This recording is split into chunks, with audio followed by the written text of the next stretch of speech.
સુરત સહિત સમગ્ર દક્ષિણ ગુજરાતમાં મેઘરાજાએ ધમાકેદાર એન્ટ્રી કરી હોય તેમ ભારે વરસાદના કારણે અનેક વિસ્તારોમાં પાણી ભરાયા છે. જોકે હાલ જિલ્લામાં પૂર જેવી કોઈ સ્થિતિ નથી. સુરત જિલ્લા કલેક્ટર તેજસ પરમારે કહ્યું હતું કે વહીવટીતંત્ર સંપૂર્ણ રીતે સજ્જ છે અને નાગરિકોને અફવાઓથી દૂર રહી સાવચેતી રાખવાની અપીલ કરી છે.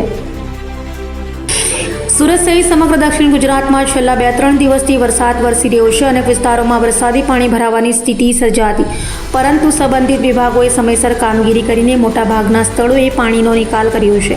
સુરત જિલ્લા કલેક્ટર તેજસ પરમારે જણાવ્યું હતું કે 2 થી 4 જુલાઈ દરમિયાન ભારેથી અતિભારે વરસાદની આગાહી કરવામાં આવી હતી અને હવે વરસાદની તીવ્રતામાં ધીમે ધીમે ઘટાડો થવાની શક્યતા છે. જિલ્લા વહીવટીતંત્ર હવામાન વિભાગની આગાહી પર સતત નજર રાખી રહ્યું છે અને તમામ જરૂરી પૂર્વ તૈયારીઓ પૂર્ણ કરી દેવામાં આવી છે.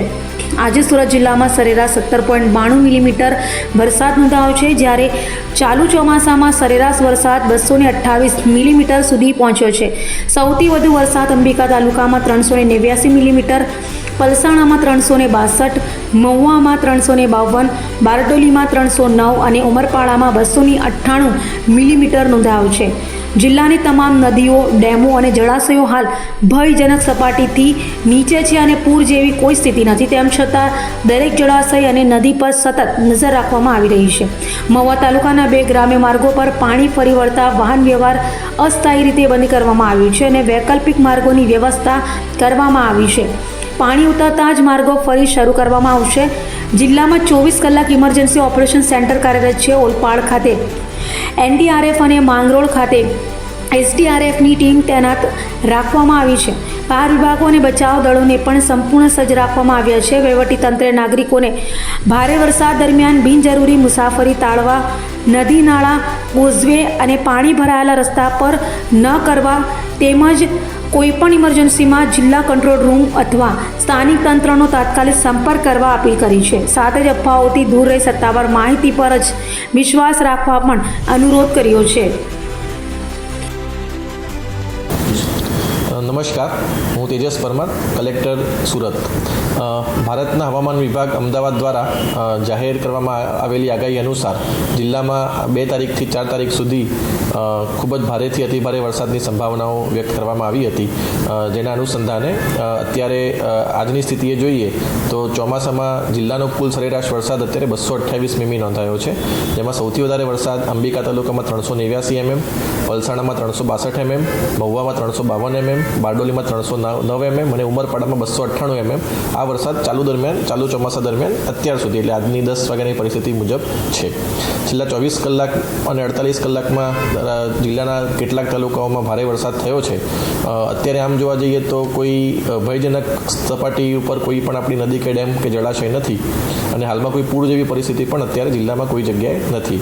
તેમ છતાં પણ આપણે સતત જળાશયો અને નદીના જળસ્તર ઉપર સતત આપણે દેખરેખ રાખી રહ્યા છીએ. કેટલાક નીચાણવાળા વિસ્તારોમાં પાણી ભરાવાની ફરિયાદ સ્થિતિ સર્જાઈ હતી, જેના ઉપર પણ અત્યારે અલગ અલગ સંબંધિત વિભાગ દ્વારા તેના માટેની કામગીરી કરવામાં આવેલી છે. હજુ સુધી કોઈના સ્થળાંતરની જરૂર આપણને પડી નથી. કેટલાક કાચા મકાનોને નુકસાન થયું છે, એ સિવાય કોઈ જાનહાનિ મોટી કે વ્યાપક નુકસાન નોંધાયેલ નથી.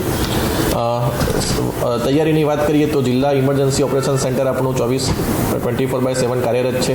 તમામ તાલુકાના કંટ્રોલ રૂમ પણ કાર્યરત છે.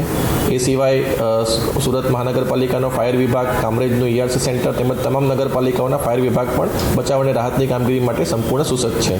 તમામ લાઇન વિભાગ, RNB, વીજળી વિભાગ, સિંચાઈ તમામ સાથે અત્યારે સતત સંકલન રાખવામાં આવી રહ્યું છે અને જરૂરિયાત મુજબ જો જરૂર પડે તો તાત્કાલિક પ્રતિસાદ માટે અધિકારીઓની કોન્ટેક્ટ ડાયરેક્ટરી પણ તૈયાર રાખવામાં આવેલ છે. હું સુરતના તમામ નાગરિકજનોને વિનંતી કરું છું કે હવામાન વિભાગની આગાહી અને જિલ્લા વહીવટીતંત્રની સૂચનાઓનું પાલન કરે. ભારે વરસાદ દરમિયાન બિનજરૂરી મુસાફરી ટાળે.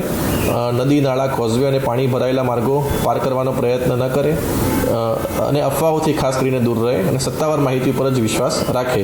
અને કોઈ પણ ઇમરજન્સી કે મુશ્કેલી હોય તો જિલ્લા કંટ્રોલ રૂમ અથવા સ્થાનિક તંત્રનો તાત્કાલિક સંપર્ક કરે. સુરત ડિસ્ટ્રિક્ટનો જે હેલ્પલાઇન નંબર છે 1077 છે, જે ઇમરજન્સી સિચ્યુએશન માટે આપણે યુઝ કરી શકીએ છીએ. એટલે અત્યારે હાલ ભારે વરસાદ અલગ અલગ તાલુકામાં નોંધાયેલો છે, પરંતુ અત્યારે કોઈ ભયજનક અત્યારે કોઈ પરિસ્થિતિ નથી અને વહીવટીતંત્ર તૈયાર છે અને કંઈ પણ પ્રકારની મુશ્કેલી આવે તો અમારું સમગ્ર તંત્ર મદદ કરવા માટે તૈયાર છે. જય હિન્દ.